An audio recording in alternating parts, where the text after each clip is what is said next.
Basically, this chapter will be covering the society at that time, the reasons behind its origin, how it exists, and how the practice are done by the various sections of the society at that time.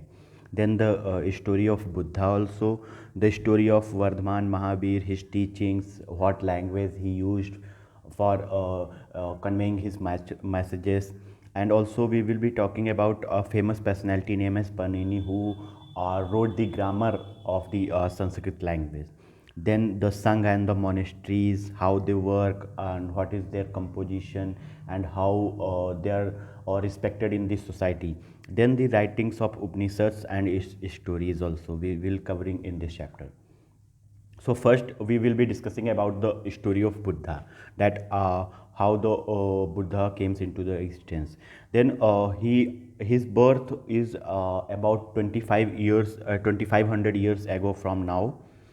His real name was Siddharth Gautam. Basically, the real name of Buddha was Siddharth Gautam. He was the son of a famous king of the Kshatri family. He belonged to the kingdom named as Sakigana. Basically, it is a Mahajanpad. Mahajanpad means it is the collection. It is a collection or a Mahajanpad of small janpads, or we can say the regions, and it is known as Sakigana or Mahajanpad Republic or Gansang. Then, when he was a very young man, he left the comfort of his home in search of knowledge. Basically, he left his wife, his parents, his kingdom, his wealth, everything he left in search of knowledge. Then he meditated for days on end under a peepal tree at Bodh Gaya in Bihar, where he attained enlightenment. So, after leaving his comforts and after his leaving his home, his family, he meditated for days under a peepal tree at Bodh Gaya. It is a famous nowadays. It is a famous holy places for Buddha. It is situated in Bihar, Bodh Gaya, Bihar, where he attained enlightenment, where he means found the true meaning of knowledge and the true meaning of his existence on the earth. Then after that, he was known as the Buddha, or we can say that the wise one. He then went to Sarnath near Varanasi, where he taught for the first time, means where he conveyed his message to his disciples for the first time. It was known as the Sarnath place near Varanasi. Then he spent the rest of his life traveling on foot, going from place to place, teaching people. Means that then he spent his whole life in traveling from one place to another, conveying his messages, conveying his knowledge to the peoples, making the dispersals in each and every place all over the India, going from place to place, teaching people. Then he passed at Kusinagar, means when he was passed, he was at Kusinagar and taken his last breath at Kusinagar. Then what are the teachings of Buddha? We will be also paying the attention on the teachings, and that what are the teachings of Buddha. So according to Buddha, that Buddha taught that life is full of suffering and happiness because of craving and desires. Basically, according to Buddha, the reason behind the suffering of life and the unhappiness in the life is the cravings and the desires of the man, or we can say a person. It causes lots of suffering and unhappiness in the people's life. Even if we get what we want, we are not satisfied and want even more. Basically, Buddha tell that if we get what we want, then also we are not satisfied what we have got, and we want even more than that. Then the Buddha described this as thirst or tanha, and it is the source of suffering and unhappiness in a people's life, according to Buddha. Then he taught that this constant craving could be removed by following moderation in everything. Means that should be following moderation in everything, could can constant these cravings can remove these desires, and can bring the satisfaction and a life full of happiness in a person's world. Then he also taught people to be kind and to respect the lives of others, including animals. Means that the people should not be very aggressive, or we can say that could not believe in the violence. He taught that the people should be very kind towards the people, towards the other organisms like insects or animals. So to respect the lives of the others is also one of the teaching of the Buddha. And then he believed that the results of our action called karma, whether good or bad, affects us both in this life and the next. Means that he believed that the results of our action, that whatever karma or actions we perform, whether good or bad, affect us in this life also, and in the next life what we will be getting after our death, it will be also affecting that life. So basically life is based on our actions and karma. So be kind, do the true karma in the life, will be giving you the happiness and the satisfaction in the life. So these are the teachings of some teachings of the Buddha. Then how to remove these desires? So according to Buddha, following the path of moderation in everything, means to be kind to everyone, to respect the lives of others, to convey our knowledge to the others, to help each other, are the some path which will be helpful in removing the craving and the desires of the people. Then language of Buddha, means that what he convey the message, what is the language of that messages, that text. And also it is known as a Prakriti or Pali, means that the language which he followed in his teachings was known as Prakriti or Pali. In local language it is known as Pali and Prakriti also. Then why he chosen this language? Because Prakrit was very common language, and it is everybody could understand his language. Everybody, every section of society, whether they are literate or illiterate, they are able to understand the language very easily. Then also be kind to the people, respect lives of the others, believed in calm, encouraged rational thinking. These are the some teachings of the Buddha in this language. So Prakriti basically was the language of Buddha's teaching and his medium to conveying the messages. Then we will be now talking about the story of Vardhaman Mahabir, that how Vardhaman Mahabir came into the existence. So the last and the 24th Trikhantkara of the Jains was Vardhaman Mahabir. He was the 24th Trikhantkara of Jain, known as, his full name was Vardhaman Mahabir. He was a Kshatri prince of the Lekhpal group that was part of the Vaji Sangh. Means that he was also a Kshatri prince and a son of the king, who a group that was a part of the Vaji Sangh. There was a one ancient Sangh that is known as Vaji Sangh. It was a Mahajanpad, and Vaji, the Mahabir belongs to that one group of that Vaji Sangh. At the age of 30, he left home and went to live in forest. Means that like Buddha, he also left his home at the age of 30, and he went to live in a forest. For 12 years he had led a hard and lonely life, at the end of which he attained enlightenment. So after 12 living a hard life and lonely life of 12 years, he attained the enlightenment, and he gained the knowledge. Then he taught a simple doctrine that men and women who wish to know the truth must leave their homes. They must follow very strictly the rules of ahimsa, which means not hurting or killing living beings. Means that according to his doctrine, the men and women who wish to know the truth of life, their existence, and to want to gain the knowledge, must leave their home. They must strictly follow the rules of ahimsa, not hurting to any organism or living thing, any, even the insects also, they are not hurting them.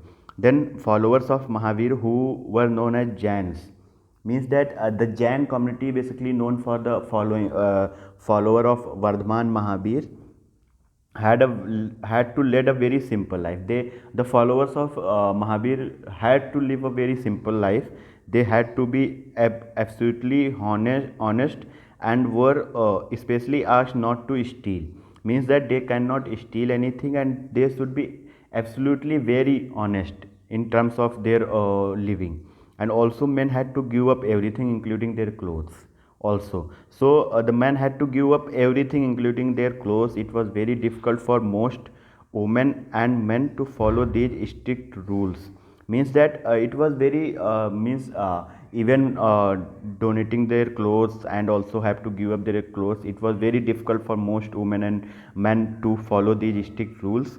So Jain was supported mainly by the traders. Means there are traders in various parts of the country. So Jain were basically Mahavir was supported by the traders. The teachings of Mahavir and his followers were transmitted orally for several centuries. Means that whatever the teachings of Mahabir and his followers were transmitted to the next generations orally for several generations. And then the teachings of Mahabir.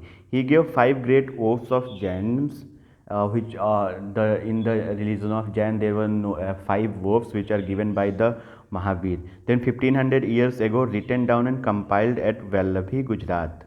Means that whatever the teachings of Mahabir were there, his life, about his life, his teachings, his messages, and how to follow, how to live the life, these all things were compiled and written down at Vallabhi, Gujarat, 1500 years ago.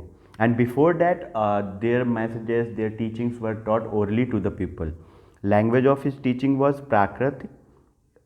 Again, his also language of teaching, conveying the messages was Prakrit, because it was easy to understand, common between the people.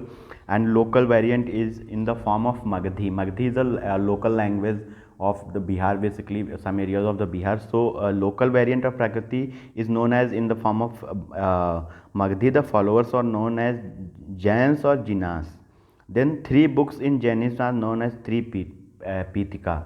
Means there are also three books in the Jain religion which are known as Pitika, which contains the teachings and the life morals, the way of living the life according to Mahavir. Then how did the Buddhist and the Jain Sangh institution work? There are also some Buddhist and Jain Sangh institutions which some follow Buddha and some follow Mahabir. Then it is an association of those who left their houses. Means that it basically these Buddhist and Jain Sanghs were the association of those who left their houses and follow the path of Buddha and Mahabir. Then rulers were made in these Sangh, written in Vinay Pitika. It is one of that three Pitika, three books of Jainism, Vinay Pitika.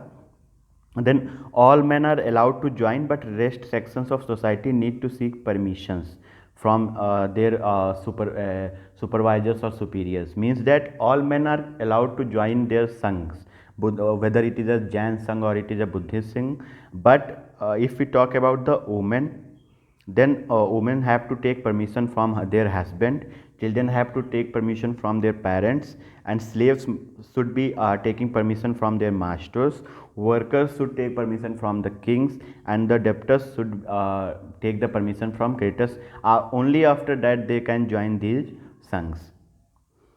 So I think it is clear to everyone. Then who joined Sangh and what work they did? So joined by all sections of society, whether they are Brahmins, Kshatris, merchants, laborers, barbers, courtiers, and slaves. All sections of society joined these Sanghs, and they perform the works like simple lives, meditation, begging for food during fixed hours, known as bhikshu or bhikshus. Take taught others, means they also convey the message of Mahabir to others to whom they are meeting at different places, then help others. Then also if we talk about the monasteries, a place for monks, basically it is a place where the monks used to live and where the bhikshus used to live. Then temporary shelter were built at gardens, natural caves, these are known as monasteries. Basically these are known as monasteries. Then when these became permanent shelters, they are known as vihars. Means that when these monasteries or the temporary shelters become permanent shelters, they are known as vihar.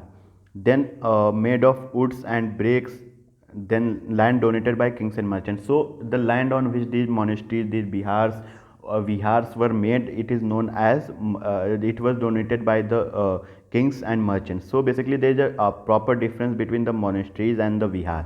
So monasteries are those which means we can say that which means the temporary shelters were built at gardens, natural caves, these are known as monasteries. But when these temporary or shelters become permanent shelters, they came to know as vihars. Then the story of Upanishad. So basically the story of Upanishad mean approaching and sitting near. Means that Upanishad means approaching and sitting near. The text contains in the Upanishad were the conversation between the teachers and the students. Means that basically the text which is in the Upanishads, were the conversations between the teachers and the students.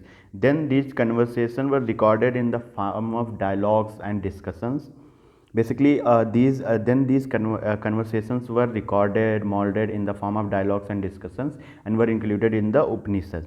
Most Upanishadic thinkers were men, especially Brahmins and Rajas. Means that these conversations were basically recorded by the Brahmins and Rajas. There is a mention of women thinker such as Gargi, who was famous for her learning and participated in debates held in royal courts. Means that there was one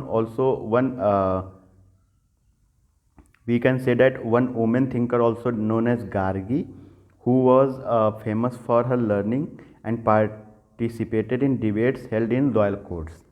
Then many of the ideas of Upanishads were later developed by the famous thinker Shankaracharya. Means that basically we can say that the latest and many of the ideas of Upanishad in the later time developed by the famous thinker known as Shankaracharya.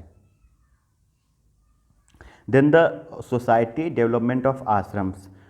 Basically, it doesn't mean a place where people live or meditate. It is very important that it is not the place where a society does not belong to a place where the people live and meditate. At that time, it means the stages of life. It means the stages. It means the stages of life also. Then the four ashram or stages of life are: the first one is that brahmacharya, simple life and study of Veda. It is a early stage, or we can say the bala avastha, which the brahmacharya simple the people have to, a person have to live a simple life and study of Veda. Then giristha, it is a married life. Then one prasthana, it is a life in forest and meditate, in which the people leave their houses, their family, their wealth, and live a simple life and do meditation in the forest. Then the fourth one is the sannyasa, give up everything. Means that should give up everything, whatever the family, whatever the parents, whatever the wealth you have to give up with that. So these are basically the four stages, or we can say that four stages of life, or we can say that four ashrams which form a society. First one is brahmacharya, second one is grihastha, and third one is one prasthana, means for live in forest and meditate, and sannyasa, give up everything. And also there one is one important thing is that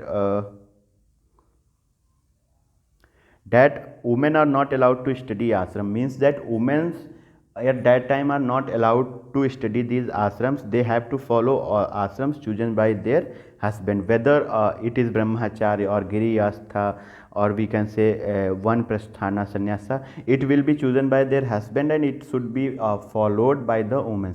Women cannot choose their own ashram, or cannot study, are not allowed to study ashrams. So in this class we have studied about Gautam Buddha, Mahavir, his teachings, and also about the Upanishads, the Sangh, the Buddha and the Jain Sanghs, and also about the society, the four stages of life. So I hope that you understand this chapter in a better way. Thank you.